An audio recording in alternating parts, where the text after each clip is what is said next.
Hello everyone, my name is P. Nawaz. I am studying 8th class from JPHS from Kanahal.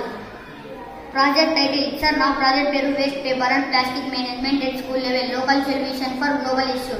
Sir, మీకు అందరికీ తెలిసిన విషయం అదేంటంటే పాఠశాలలో ప్రధానంగా ఏర్పడే చెత్త పేపర్ తర్వాత ఏర్పడే ముఖ్యమైన చెత్త ప్లాస్టిక్. ఇలా అంటే బడిలోకి పిల్లలు చాక్లెట్లు, బిస్కెట్లు, కుర్కురే లేస్ వంటివి ప్యాక్ చేసిన ఫాస్ట్ ఫుడ్ తెచ్చుకొని స్నాక్స్ లాగా తినడం మామూలు. అలా ప్యాక్ చేసిన ఫుడ్ తిన్న తర్వాత ప్లాస్టిక్ కవర్లు విసిరిపారేయడం వల్ల పేపర్ వేస్ట్ కు సమానంగా ప్లాస్టిక్ వేస్ట్ తయారవుతుందనేది జగమేరిన సత్యం కదా సార్. అంతేకాకుండా గత ప్రభుత్వం మధ్యాహ్న భోజన పథకంలో చిక్కీలు ఇస్తుంది. ఈ చిక్కీలు ప్రత్యేకత ప్లాస్టిక్ కవర్లో ప్యాక్ చేసి విద్యార్థులకు అందజేస్తుంది.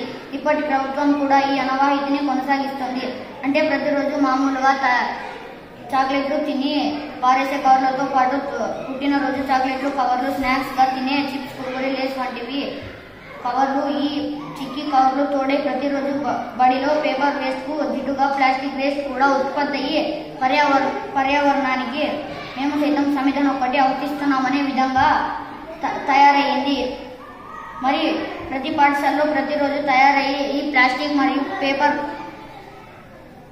వేస్ట్ కు మనం ఊడ్చి పక్కన పడేస్తే అది పర్యావరణ కాలుష్యానికి కారణం అవుతుంది అని తెలుసుకున్న మేము ఈ పేపర్ మరియు ప్లాస్టిక్ వేస్ట్ ను ఎక్కడక్కడే 4 hours ప్రకారం పర్యావరణం హానికరం కాకుండా నియంత్రించాలని ఈ ప్రాజెక్ట్ ని ఎంచుకున్నాము. ఈ ప్రాజెక్ట్ యొక్క ముఖ్య ఉద్దేశం ఏమంటే సార్, ఇక్కడ ఉత్పత్తి అయిన పేపర్ మరియు ప్లాస్టిక్ వేస్ట్ ను అక్కడే ప్రాసెస్ చేసి అందరికీ అవసరమైన వస్తువులను తయారు చేసి పర్యావరణంలో వ్యర్థాలను పెరుగుపోకుండా చేసి పర్యావరణ పరిరక్షణకు తోడ్పడే నేల, నీటి, వాతావరణం కాలుష్యానికి నివారించడమే సార్.